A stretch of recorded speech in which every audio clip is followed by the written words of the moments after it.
But شاذر let me be the devil's advocate. یہ تو اوور سمپلیفائڈ لگتا ہے کہ صرف اور صرف جو کام کا برڈن ہے اس کی وجہ سے چیزیں ڈیلے ہو رہی ہیں. ہم جتنی لا انفورسمنٹ ایجنسیز سے ملتے ہیں, چاہے آپ پولیس کی بات کر لیں, چاہے آپ نیب کا ذکر کر لیں, وہ کہتے ہیں ہم اپنی ڈیو ڈیلیجنس کر کے اگر کلپریٹس ہیں تو ان کو پکڑ کے لے کے آتے ہیں. وہ کبھی کنوکٹ نہیں ہوتے کیونکہ ان کے کیسز نہ سنے جا رہے ہیں, التوا میں پڑ رہے ہیں, یا ان کو بیل مل جاتی ہے. یہاں پہ فالٹ کس کا ہے؟ دیکھیں ہم ڈفرینشیٹ کرتے ہیں between civil and criminal case. So let's pick up a very classic hard core criminal case like rape. Rape میں کنوکشنز کی جو وجوہات ہیں وہ صرف ٹرائل لیول پہ آ کے نہیں بنتی. صحیح. There is a trial journey of a victim.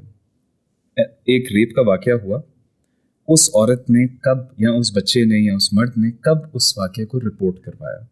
Sindh میں وی کنڈکٹڈ دس اسٹڈی, 1.5 مہینہ صرف رپورٹنگ میں لگتا ہے on average, and we went through 100 case files جس میں ایکچولی کنوکشنز تھیں. 1.5 مہینہ آپ نے رپورٹ کرنے میں لگایا, اگلا 1.5 مہینہ انویسٹیگیشن پہ لگتا ہے, پھر 3 مہینے فریمنگ آف چارج پہ. Now tell me this, if a rape has happened, the majority of evidence is lost in 1.5 مہینہ. You know, let's say there were DNA samples of the accused that were on the woman's clothes. People don't know how to preserve evidence. Let's say کہ اس کے پاس pressure بہت ہوتے ہیں victim کے اوپر کہ ریزائل کر جاؤ, نہ جاؤ court. She battles all of those and then goes to the police station. Police station پہ she finds that there's an SHO or usually police. اب تو سندھ پولیس میں things are changing really rapidly. But پہلے یہ ہوتا تھا کہ there's a SHO sitting there who is not sensitized on rape at all. The first question he would ask is, آپ رات کو کہاں تھی, آپ کیوں باہر گئی تھی, آپ نے کیا پہنا ہوا تھا, آپ کے ساتھ کوئی تھا. Irrelevant.